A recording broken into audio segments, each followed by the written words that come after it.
Bonsoir tout le monde. Merci de l'accueil. Merci de l'accueil. Hier, en partant, j'ai dit aux Lyonnais que j'allais être un traître parce que je sais qu'il y a une rivalité un peu bizarre entre Lyon et Saint-Étienne. Et je sais que vous n'êtes pas là-dedans, mais les Lyonnais, ils sont puérils, n'est-ce pas? Donc, ils ont tous un peu rigolé. Alors, vous dire que en termes de rivalité, je sais ce que c'est, hein. Je supporte l'OM et je vis en Île-de-France. Donc, honnêtement, je ne la ramène pas trop là-bas. Alors, je suis vraiment content d'être là. Et comme je vous dis, on se jette dans le bain et on regarde ce que Dieu va faire. Et je ne sais pas ce qui va se passer. Enfin, si, j'ai une petite idée de ce qui va se passer. Parce que le Seigneur a commencé à me donner des paroles de connaissance. Mais je me rends compte de plus en plus, lorsque je me déplace pour prêcher, que la chose qui brûle dans mon cœur, ce n'est pas que les foules se lèvent et m'acclament et disent « Waouh, cet homme est ouin ». On s'en fiche, honnêtement. C'est de repartir en me disant, il y a quelque chose qui a été semé dans leur cœur, qui va rester, qui va continuer à grandir et produire du fruit. Parce que la réalité, c'est que moi, c'est mon don et mon appel de venir prêcher, de prophétiser. Mais Saint-Étienne est à vous.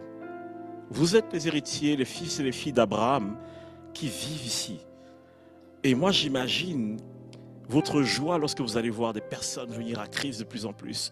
Donc ce soir, ne recevez pas que la guérison, recevez tout ce dont vous avez besoin en fait pour que quelque chose se passe dans cet endroit.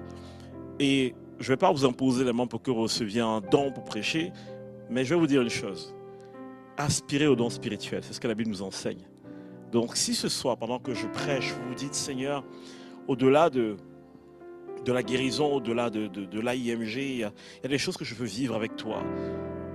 Mettez-vous dans une posture pour recevoir et prenez et allez changer cette ville. Je suis désolé aussi parce que mon épouse n'a pas pu être là. Donc, vous la verrez une prochaine fois, c'est sûr. De toute façon, elle connaît le chemin de la maison. Maintenant, elle vient à Saint-Étienne sans moi. Donc, moi, je sais que vous la verrez peut-être même plus que vous me verrez moi. Mais en tout cas, elle vous salue vraiment. Et allons dans le vif du sujet. J'ai pas envie que vous rentriez trop tard chez vous ce soir. Dieu est près de ceux qui ont le cœur contrit, de ceux qui ont le cœur meurtri. Mais ça ne veut pas dire qu'on doit vivre dans un état d'esprit abattu. Râlez pas crête, ma vie est nulle. Non, Dieu sait quand on souffre. Mais vivre dans ça, c'est pas intéressant. C'est pas ça que Dieu a prévu pour nous. Donc, ce soir, quand je vais donner les paroles de connaissance pour que vous receviez la prière, s'il vous plaît, ce n'est pas un accompagnement pastoral. Je préfère préciser, d'accord? Ne venez pas voir les équipiers et vous commencez à lui dire en 1976, quand telle chose m'est arrivée. Ce n'est pas le moment. Vous venez, vous dites, voici ce qui me mine, voici ce qu'il y a sur mon cœur. Et j'ai besoin qu'on aille une autre fois. Et vous priez avec eux. Donc, s'il vous plaît, ce n'est pas une complainte, ne restez pas 10 ans à essayer d'avoir raison et qu'on vous écoute pour vous dire oui c'est bien, tu as tellement souffert. Fixez vos yeux sur Christ. Bon, maintenant que la partie très sérieuse est passée, on va se détendre. Parce que pour moi la présence de Dieu, c'est quelque chose qui est à la fois solennel, qui est impressionnant, mais c'est aussi quelque chose qui est simple, accessible et fascinant. Et moi, je regarde un peu comment les gens se tenaient dans la présence de Dieu. Et je me pose des questions. Je me dis, mais c'est étonnant quand même comment, finalement, quand on regarde les chrétiens, on a l'impression que chacun s'approche de Dieu selon l'image qu'il a de Dieu. Vous avez déjà vu des enfants pendant un culte, ils ne respectent rien. Ils ne respectent rien du tout. Mais est-ce que vous pensez que si Dieu était là, ça le dérangerait? Parce que Jésus, lui, ça l'a vexé lorsqu'on a voulu retenir les enfants de venir avec lui. Donc ça veut dire que ça ne dérangeait pas Jésus de prêcher, de porter un enfant dans ses bras et de jouer avec lui. Il n'avait pas ce côté sérieux du prédicateur que nous imaginons aujourd'hui. Et je me dis, mais c'est étonnant comment dans l'église, les gens s'approchent de Dieu selon l'image qu'eux, ils ont de lui. Et c'est mon histoire aussi. Moi, je suis né pauvre. Quand je dis pauvre, quand je suis venu au monde, mon père avait mis toutes ses économies dans l'achat d'un terrain, il avait monté quelques murs en planche, il avait mis des tôles pour qu'il ne pleuve pas sur nous, et on dormait à même le sol. Donc j'ai vu mon père partir de rien. Mais étonnamment, je n'avais pas l'impression qu'il me manquait quelque chose. Je voyais mes parents se démener pour moi. C'était pas parfait, Mais j'étais un enfant, j'étais juste fasciné. J'étais impressionné par la créativité de mes parents. Mais j'ai vécu des choses terribles. J'ai vécu des choses difficiles. Et mes parents, des fois, n'avaient rien d'autre que leur foi. Par exemple, peut-être vous avez déjà entendu ce témoignage, je suis mort quand j'avais 10 mois. Mort. Rigidité cadavérique. Mon père s'était converti il y a quelque temps. Et mon père avait tout laissé pour sa foi. Et une partie de sa famille l'avait même renié. Mon père a pris mon cadavre, il l'a posé sur le lit. Il a dit à ma mère, mets-toi à genoux, on va prier. Et il a fait une prière tellement audacieuse. Le truc, c'est que mon père ne savait pas qu'il y avait des choses qui n'étaient pas possibles. Parce que parfois, on croit que Dieu peut tout faire jusqu'à ce qu'on entre dans une église. Pardon, mais c'est la vérité. Parfois, le carcan religieux vient de mettre des limites à l'action de Dieu. Et nous qui sommes supposés amener les gens plus loin dans la foi, ce que nous renvoyons, finalement, peut freiner des personnes. Mon père, il a pris sa Bible, il a médité, il s'est détaché de tout ce qu'il avait entendu religieusement. Et il s'est dit ce qui est écrit ici, c'est la vérité. Et donc, il a vu que Jésus ressuscitait les morts. Et donc, mon père et ma mère, ils se sont mis à genoux, ils se sont mis à prier. Et mon père dit qu'ils avaient encore la tête baissée en train de prier, que je les ai touchés, je les ai regardés. Un bébé de 10 mois qui les regarde, genre, vous, je vois quoi? Mes parents étaient tellement stupéfaits. Ils sont restés dans le lit avec moi, ils se sont endormis, ils ont oublié de se réveiller le lendemain. Tellement, il y avait comme une paix, mais j'imagine aussi leur angoisse. J'imagine aussi comment ça a dû être une épreuve pour eux de se dire, Seigneur, on a tout quitté pour toi. Et on a ce gamin entre les bras, il ne peut pas partir. Il ne peut pas partir. Et je me dis, parfois, on ne se rend pas compte que Dieu a quelque chose pour notre vie. Moi, j'ai grandi, je ne connaissais pas cette histoire. Et j'ai grandi et j'ai été brimé quasiment toute ma vie. De la maternelle à la seconde, j'ai été frappé toutes les années, presque tous les jours à l'école. Je n'exagère pas. C'était horrible. C'était compliqué.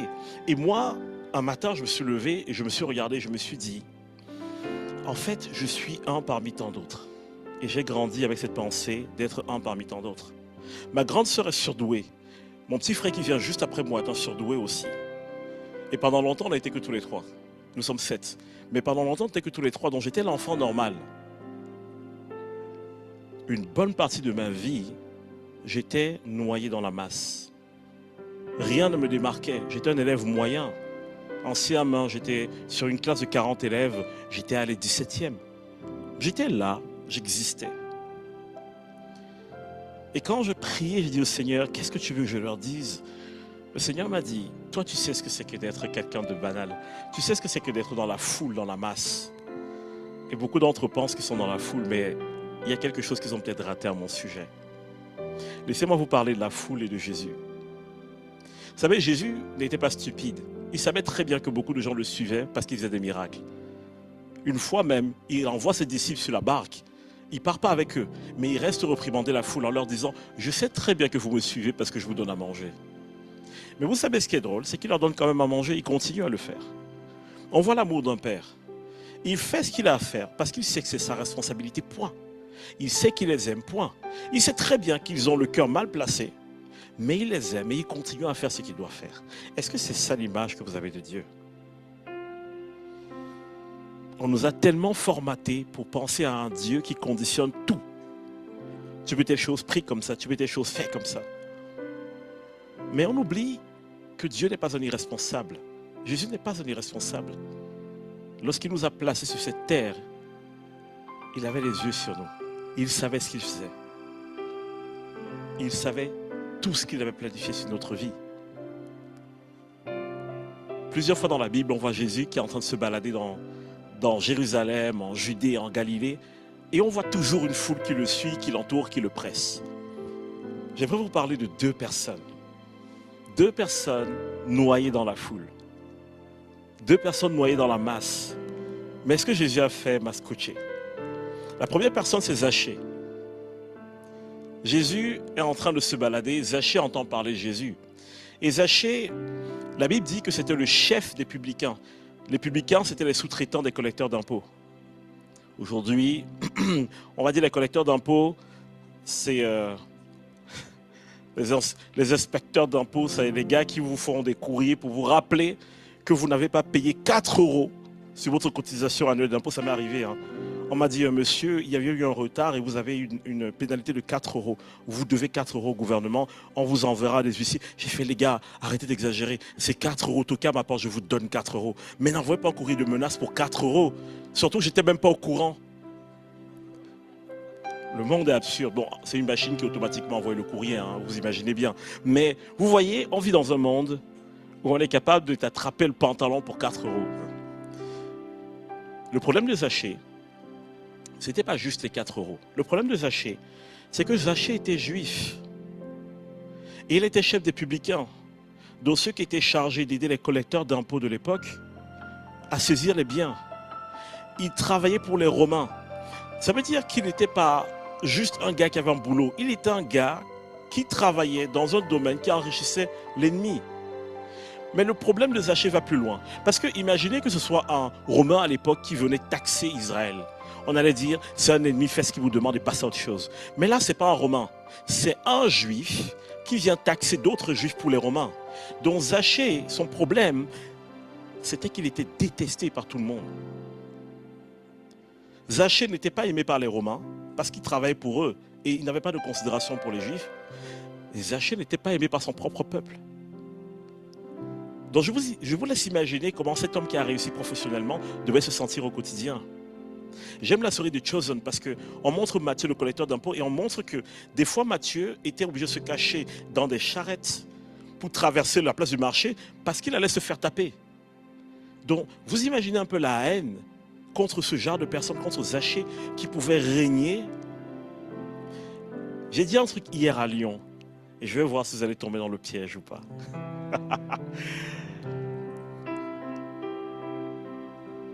Il y a un homme dans la Bible qui allait dans le temple pour prier et il s'est mis devant le Seigneur. Il a dit au Seigneur, Seigneur, aie pitié de moi, je suis un pauvre pécheur.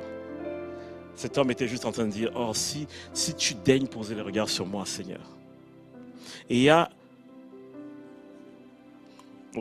il y a un sacrificateur ou un lévite ou quelqu'un, voilà, un ministre du culte, un haut gradé qui arrive et qui le voit. Et il dit, oh là là, Seigneur, je te remercie, mais tu m'as fait extraordinaire, pas comme ces gens. J'ai partagé ça et j'ai dit aux gens, vous voyez sa posture? Et j'ai vu des têtes de jugement, des gens qui étaient en train de dire, ah ben nous on n'est pas comme lui. Hein. J'ai dit, si vous raisonnez comme ça, vous êtes exactement comme lui. Parce que lui s'est vanté de ne pas être comme ce pécheur. Et vous vous vantez de ne pas être comme celui qui oppresse ce pécheur. Vous êtes en train de le juger. Ah, c'est dur, hein. Celle-là, elle est dure. Mais c'est encore pire que ça. Parce que vous savez quoi? Moi, j'imagine Zachée qui devait se dire, personne ne m'aime, je n'ai rien, et j'ai envie de voir ce Jésus. Quand je dis je n'ai rien, c'est pauvre d'esprit, parce que financièrement, il était posé, il était riche. Mais vous imaginez Zachée essayer d'aller dans la foule pour parler à Jésus? Les gens qui disaient qu'on se moquait d'eux au temple parce qu'ils sont des pécheurs, eux-mêmes en regardant Zachée, devaient dire certainement, oh Seigneur, merci de ce que je ne suis pas comme cet homme, ce traître de la nation. Zachée a dû aller monter sur un arbre. Il a devancé la foule, il est monté sur un arbre pour voir Jésus. Et bon, comme un problème n'arrive jamais seul, il était petit de taille. Donc j'imagine que ça ne devait pas aider pour essayer de voir Jésus au travers de la foule. Et je peux comprendre Zachée parce que toute ma scolarité, j'étais petit. Donc c'était compliqué quand on faisait le cours de sport parce que j'étais le plus lent, j'étais celui qui sautait pas haut, j'étais celui, quand il y avait les rassemblements dans la cour, j'arrivais jamais à voir ce qui se passait. Donc j'imagine comment lui il a dû souffrir. Mais il y a un truc qui est juste extraordinaire, c'est que Zachée, il veut voir Jésus. Zachée, il sait que sa vie n'est pas en règle, il sait qu'il a des problèmes, il sait qu'il est peut-être le gars qu'on met à part, il sait qu'il y a quelque chose qu'on trouvera toujours chez lui qui ne va pas. Et je suis sûr qu'il y a des gens ici qui se sentent comme ça. Vous avez l'impression d'être juste dans la foule, dans la moyenne. Vous vous dites, ok, j'ai entendu parler de ce Jésus, mais je ne crois pas que ce soit pour moi. je ne crois pas que ce soit fait pour moi. Ce que j'aime, qui est extraordinaire, c'est que Jésus est pressé par la foule, pressé par les personnes. Il est entouré de plein de gens. Et Jésus s'arrête. Et il ne dit pas, oh toi là, descends. Jésus l'appelle par son nom. Maintenant, je vous laisse imaginer comment la foule voit Jésus. Jésus était waouh, tout le monde disait, c'est lui qui va nous faire des miracles et tout. Et là, il appelle le chef des publicains. Et il lui dit, viens, je veux aller manger chez toi. Moi, j'imagine les gens font oula, oula, oula. C'est Jésus, tu mouilles dans quoi là? C'est quoi ton histoire? Subitement, ça pose problème. Oh, il était bien, mais là, non, ça va, c'est trop loin, c'est extrême. Jésus était prêt à aller manger à la table de celui qui était dans la foule, noyé dans la masse, détesté de tout le monde. Si vous vous dites aujourd'hui que votre vie n'en vaut pas la peine et que vous avez fait trop de bêtises, trop de ceci, trop de cela, vous êtes exactement le genre de personne que Jésus cherche. Vous êtes exactement le genre de personne qui regarde dans la foule, c'est vous qui veut apercevoir. Jésus aime tout le monde, mais il avait vu Zachée. Vous savez quel est le paradoxe avec Zachée? Son nom signifie pur.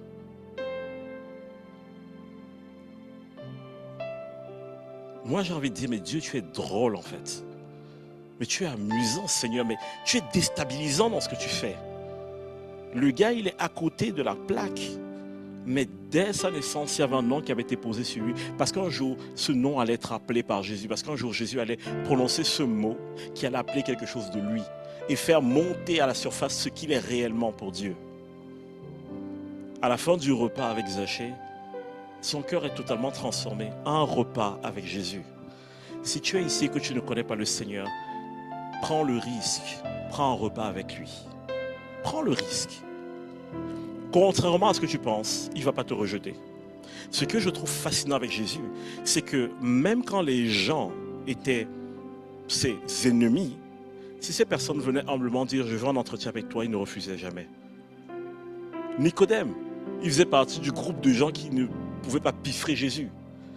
Mais Nicodème se posait des questions et lorsqu'il est venu voir Jésus, Jésus a pris du temps avec lui. Donc, il n'existe pas de personne sur cette terre qui soit trop loin pour que Jésus dise « je veux prendre du temps avec toi ». Et peut-être que ça résiste en vous et vous dites « mais moi j'étais blessé, tu ne connais pas ma vie. Quand je regarde ce par quoi je suis passé, ça ne témoigne pas de l'amour que Dieu a pour moi. Je sais, je comprends. Et je suis passé par là aussi. » Prends le risque de prendre un repas avec Dieu, de prendre un repas avec Christ. Et d'ailleurs, peut-être prends le risque ce soir. Tout à l'heure, quand je vais faire l'appel, si tu sens que tu as envie de connaître ce Jésus, ou alors si tu es éloigné de lui et tu te dis, je ne sais même plus par quel bout revenir à lui, je ne sais plus exactement comment approcher les choses, je ne sais pas prier, je ne sais plus où j'en suis. Tout à l'heure, n'hésite pas à me faire un petit signe de la main. Et il y a quelques personnes ici qui vont prendre le temps t'amener quelque part, s'asseoir avec toi. Et je suis même sûr qu'elles voudront continuer à prendre des cafés avec toi. Et elles pourront t'accompagner pour que tu redécouvres ce Jésus. Mais vous savez quoi, quand on lit la Bible, parfois on peut se dire, Dieu est lointain, mais il n'est pas lointain, il n'est pas si loin que ça. C'est juste que notre histoire, notre expérience de vie, et même parfois nos traditions religieuses, sont venues totalement dépeindre une autre image de Dieu que celle qui est vraie. Et je suis pasteur. Mais je vous dis que des fois, je sais que ce sont des pasteurs qui découragent des gens qui veulent connaître Dieu. Et je n'ai pas peur de le dire parce que je veux toujours rester dans l'humilité. Et toujours me dire, Seigneur, je ne saurais jamais comment prendre soin de toute la terre entière. Mais s'il y a une chose que je voudrais, c'est que les personnes qui viennent dans mon église puissent regarder le pasteur et dire, nous honorons l'appel qu'il y a sur sa vie, mais nous sommes capables de voir un homme qui est capable d'être vulnérable devant nous. Et j'espère que cette vulnérabilité leur donnera aussi comme une autorisation de pouvoir être vulnérable devant Dieu, de se dire, je peux avoir des failles, je peux avoir des luttes, mais le Seigneur ne va jamais renoncer au plan qu'il a pour ma vie. Il y a un autre moment dans la Bible où Jésus marche et il y a une foule qui le presse. Là, Jésus a marché et il a mangé avec un homme riche. Mais il y a une autre histoire où un autre homme riche vient chercher Jésus et lui dit « Viens Seigneur, il faut que tu guérisses ma fille, je crois que tu peux le faire. » Jésus le suit, il y a une foule qui le presse. Mais il y a une femme pauvre qui est là. Il y a une femme qui, pendant 12 ans, est passée entre les mains de tous les médecins. Elle a été ruinée. Et cette femme était impure. Elle était impure parce que dans la tradition juive, tant que tu saignes, tu ne peux pas toucher les gens. Et quand tu as fini de saigner, tu as 8 jours pour continuer à te purifier avant de toucher les gens. Donc vous imaginez une femme, déjà, j'ai 4 sœurs. Je vois déjà comment dans certaines périodes de l'heure, du mois, pour ne pas dire des mots qui peuvent choquer, je vois comment elles sont à plat. Elles sont KO. Moi, je suis un homme. Avant, je ne calculais pas ça. Maintenant, je vous assure, je connais toutes les techniques. Enfin, j'exagère, je ne connais pas toutes les techniques. Mais maintenant, je sais qu'il y a... comment on appelle le truc où on met de l'eau chaude dedans? Les bouillottes. Je connais la bouillotte. Je connais le coussin maçon. Voilà, j'ai dit au Seigneur, moi, je ne peux pas ressentir et je ne peux pas comprendre ce qu'elles vivent. Mais il y a un truc que je peux faire, c'est de mettre ça à disposition. Si la prière ne marche pas, au moins humainement, qu'elles sentent que quelqu'un comprend. Et je vois que ça dure quelques jours. Et parfois, pour certaines, c'est dur. Si vous souffrez d'endométriose, on va prier pour vous. Mais ce que je trouve difficile, c'est de m'imaginer maintenant qu'il y a une femme qui a vécu ça 12 ans d'affilée. Je me dis, mais c'était quoi son quotidien en fait? Moi, j'imagine que cette femme, des fois, elle pouvait marcher dans la rue et perdre connaissance. Mais cette femme est une force de la nature. Son corps devait renouveler son sang à une vitesse impressionnante pour qu'elle survive. Et vous imaginez, cette femme entend qu'il y a un médecin qui est spécial qui va passer. Et on dit à cette femme, tu ne peux pas aller le voir. Tu ne peux pas parce que tu es impur, désolé. 12 ans. Vous savez, à un moment donné, parfois on a des pensées bien. Oh, c'est biblique, c'est comme ça, c'est ce que la parole dit. Je ne dis pas qu'il faut désobéir à la parole de Dieu, mais parfois, redescendons un peu et asseyons-nous, regardons les gens en face et regardons ce qu'ils souffrent. 12 ans de ça. Et cette femme, elle entend ce qu'on lui a dit, elle sait qu'elle n'a pas le droit d'être là, mais elle met sa vie en jeu. Elle sait que si elle est découverte, elle est morte. Parce qu'en Israël, si tu es impur et que tu es découvert dans la ville, on te sort de la ville, on te lapide. Donc, elle savait que là, en entrant, soit je sors guérie, soit je sors morte. Parfois, on voit des gens souffrir et on n'arrive pas à avoir de la compassion parce qu'on ne mesure pas ce que leurs conditions signifient réellement. Elle était dans la foule. Elle n'était personne. Elle n'avait plus d'argent. Mais cette femme avait une chose, une révélation. Le soleil de justice viendra et sous ses ailes est la guérison. Vous allez dire, comment est-ce qu'elle a eu cette révélation? Elle a dit, si je touche le pan de son vêtement, le bord de son vêtement, je vais être guéri. Le bord du vêtement, en juif, c'est kanaf. C'est le mot kanaf. Mais le mot kanaf veut aussi dire les ailes. Donc, cette femme, qu'elle regarde Jésus, elle dit, attends, si cet homme est le Messie qui doit venir, ça veut dire que sous ses ailes est la guérison. Mais en même temps, ça veut dire que sous le bord de son vêtement est la guérison. Donc, vous imaginez quand cette femme va plonger, j'imagine, pour saisir le bord du vêtement, elle peut sembler bizarre. Mais elle a compris une chose, et elle a pris cette parole, et elle a traversé cette foule.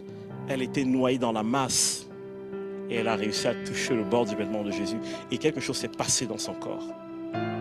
Vous savez ce que je trouve extraordinaire, c'est que Jésus était avec un homme important, et il allait quelque part. Jésus s'est arrêté. Et Jésus n'est pas reparti tant qu'il n'avait pas trouvé qui l'avait touché. Il a senti une force se quitter. Il a dit, je veux savoir qui est cette personne. Qui m'a touché? Oh Seigneur, regarde, tout le monde te presse. Comment tu me demandes qui t'a touché? Vous savez, des fois, si vous servez le Seigneur, ça va vous sembler comme ça. Moi, je comprends vraiment ces disciples à ce moment-là. Parce que des fois, Dieu me demande des trucs. Je dis au Seigneur, mais est-ce que tu as entendu ce que tu viens de me demander en fait? Ça n'a pas de sens. Et après, je dis, pardon, je crois que j'ai oublié, je parle au Dieu de l'univers, tu vois. Mais sur le moment, je suis en mode, t'exagères en fait, là tu me fatigues. Il me dit, allez, passe au-dessus, pardonne. Jamais. C'est des trucs où des fois on dit au Seigneur, tu ne peux pas me demander ça. Demande-moi tout sauf ça. Et tu vois Jésus qui fait, c'est exactement ça que je te demandé. Je dis au Seigneur, Seigneur, moi je vais rester dans ma ville, ne m'envoie pas ailleurs. Je n'ai pas envie de bouger, voyager, faire la mission. J'ai dit non, je suis bien prêché là où je suis. Le Seigneur m'a dit, d'accord, à demain. Je suis allé me coucher, littéralement, et un jour, Carlos Payan m'appelle et il me dit, quand je vais quelque part, je te dis, suis-moi, tu me suis. J'ai dit au Seigneur, ce n'est pas exactement la prière que j'avais formulée. Il m'a dit, ce n'est pas exactement le plan que moi j'avais pour ta vie. Maintenant, si on me dit, est-ce que tu as envie d'arrêter? Je dis non. Je suis allé prêcher à Angers il y a 3 semaines.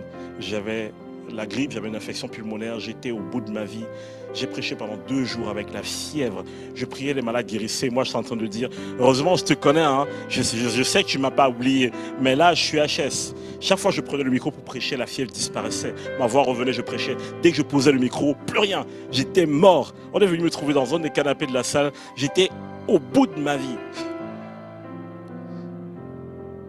Mais je me dis, mais Seigneur, c'est fascinant. Parce qu'aujourd'hui, je t'en veux même pas de ne pas être guéri instantanément. Parce que quand je regarde les yeux de ces personnes et je vois tout ce que tu peux faire dans leur vie, si seulement quelqu'un vient et libère cette parole, c'est ça ma récompense. Ça me va. Cette femme était quelqu'un qui était noyé dans la masse. Mais à cause de sa foi, Jésus l'a localisée, il voulait la trouver. Vous n'êtes pas noyé dans la masse, ses amis. Je suis né dans un quartier pauvre, dans un pays pauvre, à 6000 km d'ici. Et moi, je me suis dit, on n'a pas grand-chose. Est-ce que j'ai le droit de rêver grand? Est-ce que j'ai le droit d'espérer un jour que j'irai loin, j'accomplirai quelque chose? J'ai dit à ma mère, je me souviens quand j'étais petit, maman, je veux être vétérinaire. Ma mère m'a dit, je sais que tu as une passion pour les animaux, mais tu ne peux pas parce qu'ici, il n'y a pas de boulot pour les vétérinaires. C'est pas qu'elle ne m'aimait pas, c'est juste que ma mère avait raison. Chez nous, les chiens ne sont pas des animaux de maison. Les chiens, ce sont des gardiens de maison. On dresse les chiens chez nous pour attaquer. Donc vous imaginez comment je suis arrivé en France, je vois des gens avec des caniches, des chihuahuas, j'étais en mode, c'est quoi cette histoire? Enlevez-moi ce méchoui de là, tu vois, c'est juste, moi ça n'a pas de sens. Un animal chez nous est fait pour travailler. Donc, moi, je grandis avec ça en me disant, bon, ben, c'est vrai que vu comment on maltraite les chiens chez nous, j'aurais jamais de boulot. Donc, j'ai dit au Seigneur, je renonce à ce rêve. Mais qu'est-ce que je peux faire? Et je sens dans mon cœur chercheur. Je dis à ma mère, maman, je vais être chercheur.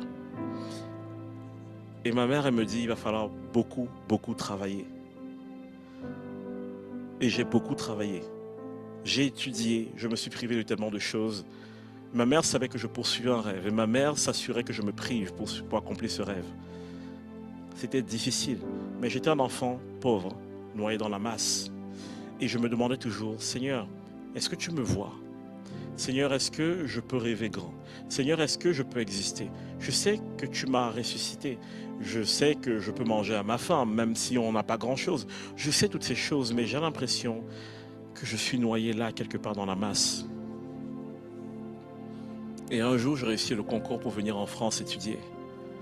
Et un jour, j'ai ma licence, et un jour, j'ai mon master, et un jour, on me propose un contrat de doctorant pour faire de la recherche. Le jour de ma soutenance de thèse, le jour de mon doctorat, on a tout fait pour trouver les moyens de faire venir ma mère. J'ai dit à ma mère, j'ai pas fait tout ça parce que ça me passionnait tant que ça, parce qu'au bout d'un moment, je voulais abandonner. Mais j'ai fait ça parce que je me suis dit, ma mère pourra dire un jour, quelqu'un de grand est sorti de mon sang. C'est cette pensée-là qui m'a gardé, qui a fait que j'abandonne pas mon doctorat. Parce que croyez-moi, les conditions étaient terribles. Les amis, j'étais noyé dans la masse pour tout le monde. Mais pour ma mère, j'étais quelqu'un. J'étais quelqu'un de différent. Et je savais qu'elle croyait en moi. Je savais que cet amour était véritable. Et cet amour a fait que je voulais absolument, au moins une fois, faire quelque chose qui puisse faire qu'elle regarde et elle se dise, je me sens considéré. Imaginez maintenant si vous avez cette révélation de l'amour et du regard que Dieu vous porte. La force, la sanctification, tout ce que vous essayez de faire pour Dieu et vous n'y arrivez pas. Croyez-moi qu'une fois que cet amour perce votre cœur et devient une réalité, ça devient un besoin. Ce n'est plus quelque chose que vous faites. La loi n'est plus quelque chose à laquelle vous obéissez. La loi commence à être écrite dans vos cœurs. C'est quelque chose qui vous pousse de l'intérieur.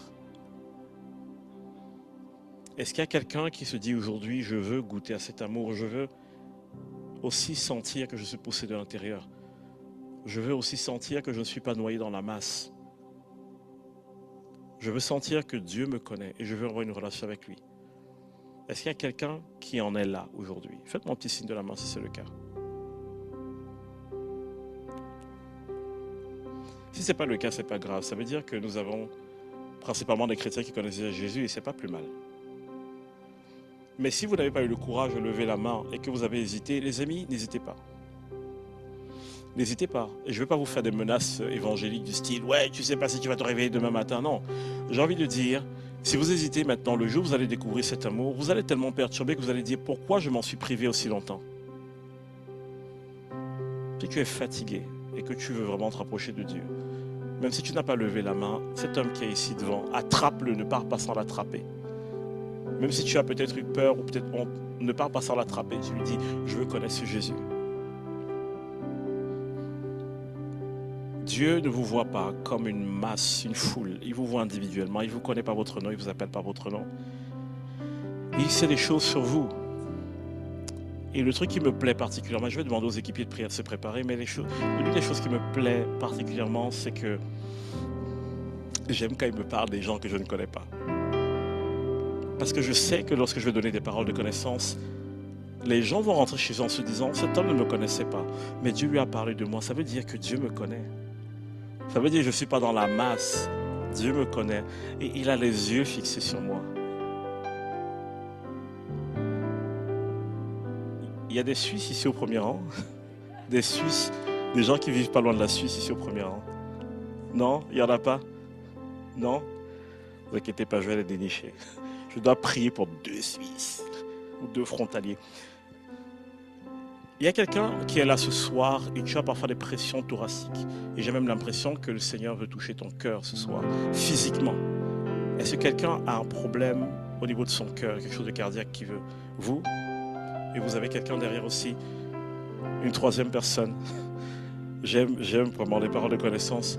Ok, les équipiers vont prier pour vous, on va commencer la prière, mais avant que vous ne bougiez, il faut que je vous donne des paroles de la part du Seigneur. Madame qui a levé la main en premier avec le pull bleu.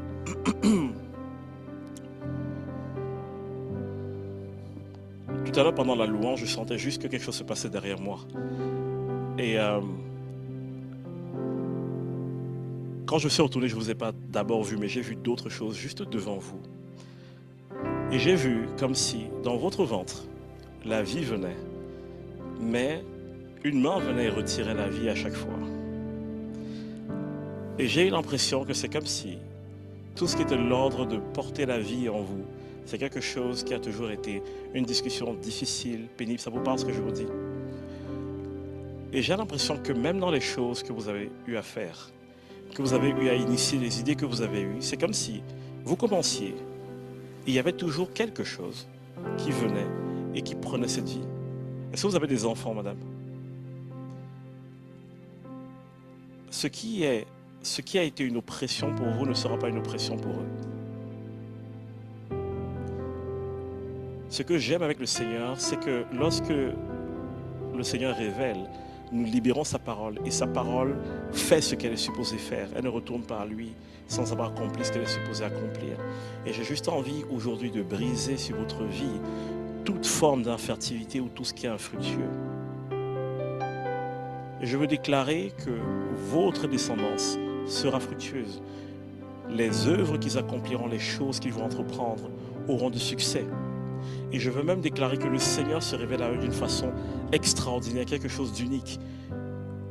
Et que le Saint-Esprit ne les laisse pas tranquilles tant qu'ils n'ont pas découvert l'amour du Père. Donc je prie que le Seigneur aille les chercher où ils sont, qu'il les visite et qu'il prenne soin d'eux. Pour vous, ce que je voyais dans l'esprit, c'est que vous portiez beaucoup de sacs.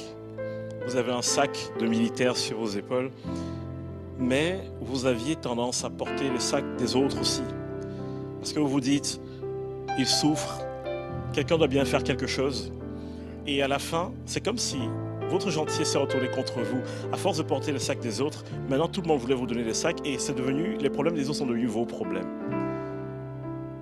Je vais vous dire ceci. il y a un endroit qui est tellement génial où on est capable de venir avec tous ses bagages et de juste déposer ça sur la croix, de dire à Jésus, c'est trop lourd à porter, porte avec moi, porte pour moi. Le jour où j'ai eu la révélation du joug de Christ, ça m'a bouleversé. Parce que dans la Bible, Jésus dit prenez mon joug car il est léger. Mais on peut dire mais c'est un oxymore, ça n'a pas de sens ce que tu es en train de dire, Seigneur. Comment un joug peut être léger? Parce qu'un joug en lui-même, c'est une forme de prison. Comment est-ce que me mettre sous des fers peut rendre les choses plus légères? En Israël, lorsque les bœufs labouraient la terre, ils étaient par paires. Et dans la paire, il y avait toujours un costaud puissant et il y avait un jeune qui apprenait. Et on mettait les deux sous le même joug. Le puissant portait toute la charge et montrait la direction et le jeune apprenait juste à suivre. Donc lorsqu'on regardait les deux bœufs, on pouvait se dire, ah, ils ont tous les deux en fait la même charge. Mais la réalité, c'est qu'il y a un qui portait plus que l'autre. Et il était là pour le prendre par la main et l'accompagner. Et c'est ce que Jésus va faire avec vous. Pendant que vous allez avancer avec lui dans les prochains jours, vous allez commencer à sentir une paix qui va descendre sur vous et même qui va vous déstabiliser un peu parce que vous allez dire Seigneur, c'est pas normal que je sois aussi calme dans ce genre de situation parce que Jésus va vous démontrer cette réalité en disant si tu prends mon joug, alors tu vas marcher avec moi, tu auras ce joug sur le cou, mais c'est moi qui porte la charge et qui montre le chemin et toi tu ne fais que suivre. Et je prie vraiment que le Seigneur brise et détruise toute racine d'anxiété. Qu'il y ait une paix surnaturelle qui soit déversée sur vous. Est-ce que les équipiers peuvent commencer à se positionner, ceux qui ont levé la main pour le problème de cœur? Regardez la tête d'un équipier qui vous revient bien et allez vers lui et il va vous imposer la main. Et je suis sûr que le Seigneur va faire des choses. J'ai envie de prier pour quelqu'un ici qui a une douleur dans le talon, comme une pointe. Est-ce qu'il y a une personne ici, vous avez une douleur qui parfois vient comme une pointe dans le talon? Est-ce que ça parle à quelqu'un? Ça ne parle à personne? Venez pas me voir après pour me demander la prière, je ne prierai pas pour vous. Donc, si vous sentez des fois une douleur qui vient dans le talon, n'hésitez pas à aller vers un équipier pour qu'il prie pour vous. J'ai envie de parler, monsieur avec les lunettes qui est tout au fond. Oui, avec les cheveux grisonnants, oui, vous. J'avais envie de vraiment vous encourager. Parce que pendant que je prêchais, je vous regardais et je vous voyais, mais je voyais qu'il y avait beaucoup d'enfants qui aimaient grimper sur vous et qui grimpaient sur votre dos. Un peu comme si les enfants ne respectaient pas vos limites. Mais les enfants ne respectaient pas vos limites parce que les enfants sentaient qu'ils étaient en sécurité avec vous et qu'ils pouvaient jouer et s'amuser avec vous. Et le sentiment que j'ai, c'est que vous êtes quelqu'un à qui Dieu a donné vraiment un don pour la douceur et pour l'accessibilité. Et je ne prophétise pas ce que je vois dans le naturel, je prophétise ce que je vois en esprit. Et j'ai envie de vous dire ceci. Même si les relations autour de nous ont pu être difficiles, parfois le plan de l'ennemi, c'est de nous isoler, de nous briser, afin qu'on ne vive jamais la plénitude de ce que Dieu a prévu pour nous. Et moi, j'ai juste envie de vous dire, vous êtes un homme sur qui les gens peuvent s'appuyer, avec qui les gens peuvent rire. Laissez les gens venir vers vous. Laissez les gens être libres avec vous. Parce qu'avec vous, ils vont sentir qu'ils peuvent avoir le regard du Père sans le jugement. J'avais vraiment à cœur de vous encourager dans cette direction. J'ai envie de prier aussi pour des personnes qui ont... Alors, c'est des douleurs comme des sciatiques. C'est pas vraiment des sciatiques, mais je vois des personnes qui ont des douleurs qui sont à l'arrière et qui partent sur le côté de la jambe. Est-ce que ça parle à quelqu'un ici? Des douleurs qui... Deux personnes. Donc, il y a les équipiers, vous pouvez déjà y aller, ils vont prier pour vous. Il y en a au fond aussi qui sont dispo. Donc, n'hésitez pas à aller voir. Je sentais aussi que le Seigneur voulait toucher des personnes qui ont, c'est pas vraiment des acouphènes, mais c'est une oreille qui a tendance à se boucher, se déboucher régulièrement. Est-ce que ça parle à quelqu'un? C'est à vous que ça parle? Ok, dès qu'il y a un équipier qui est disponible, allez pour recevoir la prière, recevoir la guérison par rapport à ça. Est-ce qu'il y a une personne ici qui souffre d'assèchement de la bouche? Vous? Ok, tout à l'heure, dès que quelqu'un est disponible, allez recevoir aussi votre prière, allez recevoir votre guérison. Euh, Quand je vous regarde, j'entends juste le mot cerise. J'entends le mot cerise quand je vous regarde. Et l'image que le Seigneur est en train de me montrer, c'est juste, euh, vous aimez marcher dans la nature? Et je vous voyais en fait en train de marcher dans la nature et de piquer, vous savez, les petites baies qui poussent parfois le long des murs, le long des... Et de piquer, de grignoter ce truc-là. Et j'entendais vraiment le Seigneur dire, c'est une gourmande en fait. Elle aime bien piquer des petits trucs dans la nature et gober rapidement. Vous voyez comment c'est drôle, comment le Seigneur vient même chercher des petits détails de notre vie. Mais j'ai envie de vous dire ceci, s'il vous plaît, ne perdez pas votre joie. Parce que parfois, les choses qui émerveillent Dieu chez nous, ce ne sont pas les choses les plus impressionnantes. Ce sont ces choses qui semblent parfois les plus simples et enfantines. Et gardez cette simplicité, gardez vraiment cette joie. Ne laissez rien venir voler cette joie en vous.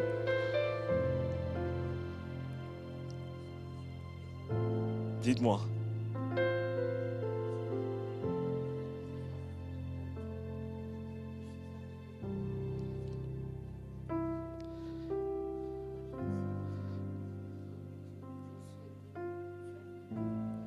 Ok, donc vous pouvez voir Xavier tout à l'heure et il prendra le temps de prendre votre témoignage et ce sera une possibilité.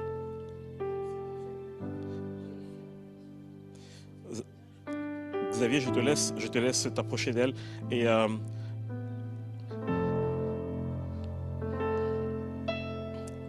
au deuxième rang avec le pull bleu.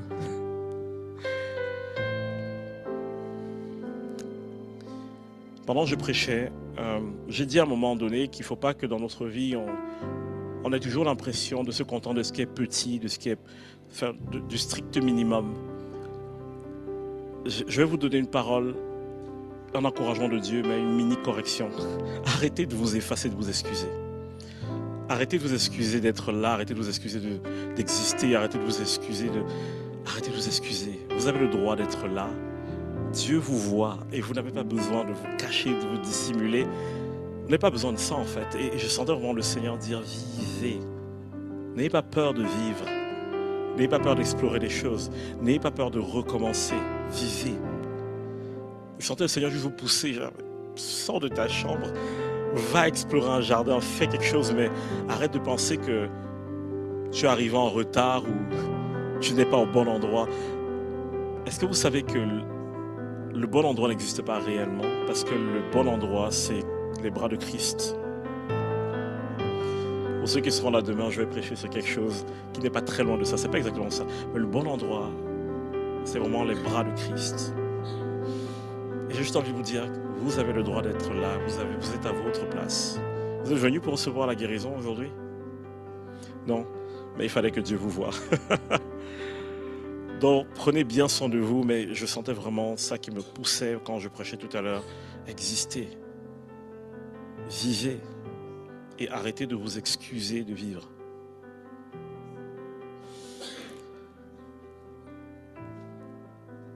À l'avant-dernier rang, avec des lunettes. Oui, c'est l'avant-dernier rang, oui. Vous... Ok, j'ai le sentiment que les gens la connaissent ici. Vous chantez?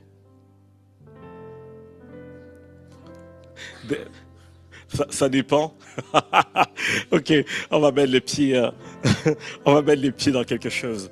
En fait, je vous dis, je vous pose cette question parce que je voyais comme sur votre vie une notion de joie qui est juste naturelle, qui existe, qui est sur votre vie, qui est là.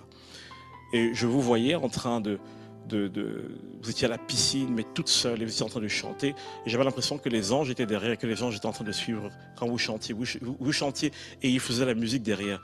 Et quand vous arrêtiez, ils étaient en train de vous regarder en disant, ok, c'est quoi la suite? Continuez à chanter.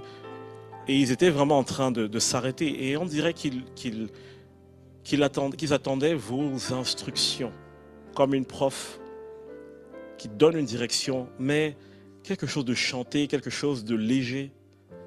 Et ils attendaient juste des instructions. Et j'ai envie de vous dire, parlez. Parlez aux gens, enseignez aux gens. Parlez-leur de votre expérience avec Dieu.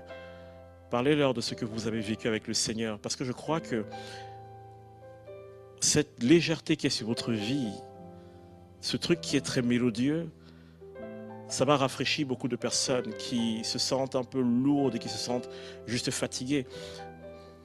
Comment? Ah. Et je sens vraiment qu'il y a quelque chose de l'ordre du témoignage qui doit sortir de vous. Et ce ne sera pas quelque chose de forcé, vous n'aurez pas besoin de vous imposer. Mais les gens vont juste écouter, les gens vont rentrer, les gens vont se dire « Ah, ça m'a fait du bien en fait. Je me souviens plus de tout ce qu'elle m'a dit, mais je sais juste que je suis parti, je me sentais léger. » Donc, laissez les gens s'approcher de vous.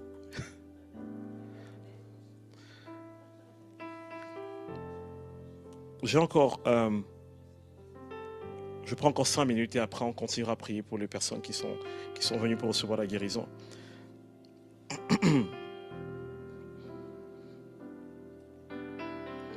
Est-ce qu'il y a une personne ici, vous avez l'impression, vous avez eu à un moment donné l'impression que vous aviez des glaires dans la gorge, mais au bout d'un moment, vous avez senti comme ces glaires ne partaient pas. Vous avez comme quelque chose qui est toujours là en travers de la gorge qui ne part pas. Et ça dure depuis un moment. C'est vous? Ok. Dieu vous voit. Vous occupez pas de la foule. Si vous êtes seul, d'ailleurs, ça m'arrange très bien. Vous savez pourquoi? Parce que pour moi, je dis au Seigneur, je sais que tu vas toucher tout le monde.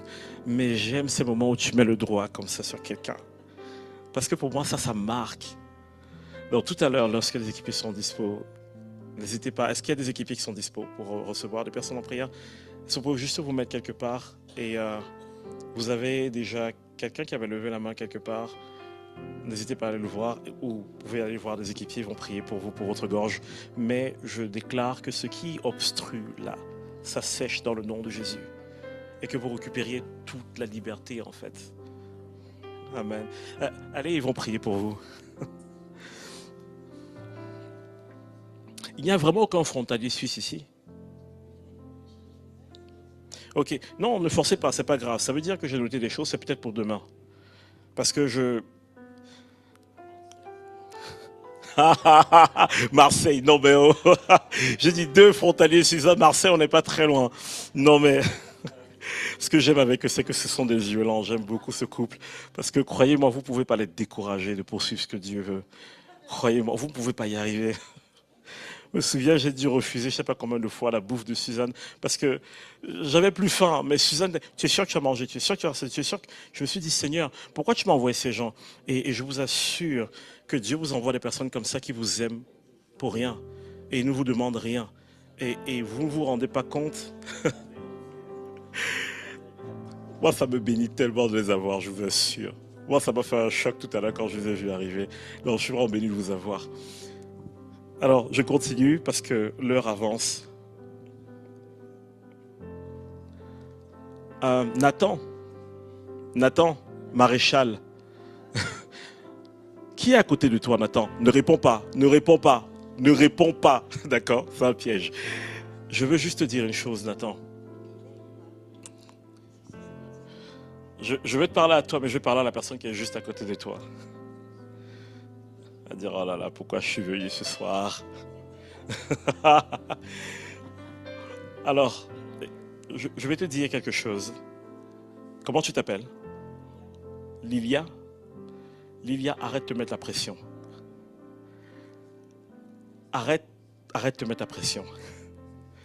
J'avais le sentiment pour toi, les choses doivent être carrées, doivent être parfaites, doivent être posées, doivent être... Nathan à côté peut confirmer ou pas et me dire, tu es à côté de la plaque ou oui, s'il te plaît, sauve-moi. mais en fait, j'ai juste envie de te dire une chose. Parfois, notre amour déborde tellement que ça nous amène trop loin. Et cet amour qui est réel, qui est vraiment là en nous, nous met une telle pression que finalement ça nous fatigue. Parce qu'on essaie de faire plus, on essaie de faire mieux. Mais c'est comme si on fait beaucoup, mais on n'est jamais rassasié. Et j'avais le sentiment que c'est comme si tu n'arrives jamais à avoir ce sentiment de je sens juste que c'est bon, je suis arrivé au bout de quelque chose. Et ça te parle ce que je te dis? Ok, je vais te dire ceci. Dieu t'a créé. Dieu sait comment il t'a fait. Dieu sait exactement où sont les limites de qui tu es. Et Dieu ne te demandera jamais de faire plus que ce que lui te demande de faire.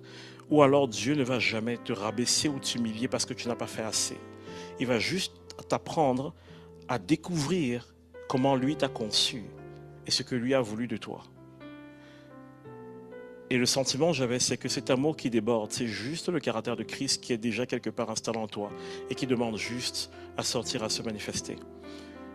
Mais ne te mets pas la pression. Laisse juste cet amour sortir et tu vas te rendre compte que, étrangement, tu vas bénir énormément de personnes juste en vivant naturellement ce que Dieu met sur ton cœur, plutôt qu'en essayant de faire plus et encore plus et encore plus. Mais je vois vraiment beaucoup de choses qui débordent en toi. Et je vois un amour aussi qui déborde pour pas forcément les bébés, mais les plus jeunes et les plus petits. Et j'ai... Tu travailles? Tu travailles dans quoi? Oui, mais tu travailles dans quoi? Chez un... Dans un primeur. Je pose parfois des questions parce que je reçois des choses, je ne sais pas toujours comment l'interpréter. Et comme c'est du live, je demande toujours pour savoir si je ne suis pas en train d'aller dans des... Donc, je suis comme vous, j'apprends à écouter le Seigneur, d'accord? Exercez la patience. Laissez les enfants vraiment s'approcher de vous parce que ils sont, comme je dis pour le monsieur, ils sont à l'aise, en sécurité avec vous, ils peuvent dire des choses. Mais tout à l'heure, je voyais juste des cajots et maintenant je comprends parce que c'est des fruits qui sont dedans. Les fruits que Dieu va porter avec vous seront multiples et divers. Vous n'allez pas faire qu'une seule chose, être cantonné en un seul rôle. Mais le Seigneur va vous utiliser selon les saisons à être à un endroit, à un autre endroit. Et à chaque fois qu'il va vous dire, faites ceci, faites cela, et que vous allez juste obéir et le faire, et laisser juste cette passion qui va brûler en vous, vous accompagner, vous allez porter du fruit dans cette saison. Donc si vous avez l'impression parfois que vous êtes tiraillé et vous ne savez pas s'il faut aller à gauche ou à droite parce qu'il y a plein de choses qui se présentent, c'est juste parce que Dieu a déjà déposé en vous une capacité de vous adapter à n'importe quel environnement et apporter du fruit dans n'importe quel type de sol, dans n'importe quel endroit. Je sens juste qu'il faut laisser la maturité du Seigneur se développer en vous, mais ne vous mettez pas la pression. Laissez juste cet amour sortir et déborder. D'accord? Un jour, j'espère que... Comment? Ah, les frontaliers sont sur le Zoom. Je me disais bien que j'étais... Non. Est-ce qu'il y a d'autres personnes qui sont venues aujourd'hui et vous avez besoin de guérison? Ok. Je crois qu'il y a des équipiers qui sont disponibles, donc vous pouvez y aller. Allez recevoir la prière. Et les frontaliers sur le Zoom. Les frontaliers sur le Zoom. Alors, je vous dis juste ce que je vois. Et si vous pouvez faire des commentaires ou écrire à quelqu'un, ça va être drôle, en fait. Là, je prends des risques, je me lance. En fait, je voyais que ces personnes, il y avait comme un cours d'eau qui passait pas très loin de derrière chez vous. Et j'avais l'impression que ce cours d'eau était le Seigneur qui est en train de vous montrer qu'il a une rivière d'abondance qui commence quelque part où on ne voit pas et va quelque part où on ne sait pas. Et vous êtes des personnes que le Seigneur a utilisées énormément pour obtenir des choses et des richesses pour donner à d'autres personnes. Et parfois, lorsqu'on est à fond pour servir, pour prendre soin des gens, on peut donner, rien ne reste, on bénit les autres. Mais parfois, on regarde sa vie et on dit, Seigneur, il me manque quelque chose. Et je voyais le Seigneur dans cette rivière venir mettre comme une sorte c'est pas un moulin, mais vous voyez les roues qu'on mettait qui permet de réguler le courant. Et le Seigneur commençait à dévier une partie de la rivière vers chez vous. Et je voyais le Seigneur qui est en train de dire, pendant tout ce temps où j'ai vu que je vous ai donné et que vous avez été fidèles pour restituer ce que je vous ai donné, vous avez été fidèles dans ce qui n'était pas à vous. Maintenant, je vais vous donner ce qui est à vous. Et je voyais le Seigneur qui commençait à faire venir la rivière vers chez vous et commençait à arroser vos terres. Ce n'est pas que vous manquez, ce n'est pas ça. Mais je voyais le Seigneur qui dit, ok, maintenant vous allez voir ce que c'est que de donner à quelqu'un qui était fidèle dans ce que je lui ai confié. Donc, si ça parle à ceux qui sont sur le Zoom, ok, vous l'écrivez et je veux juste vous bénir. Juste vous bénir. Pour les autres qui sont là, j'aimerais que vous posiez la main sur votre cœur. Fermez les yeux et je vais dire quelque chose. Je vais vous accompagner dans un temps de ministère. On va terminer là-dessus.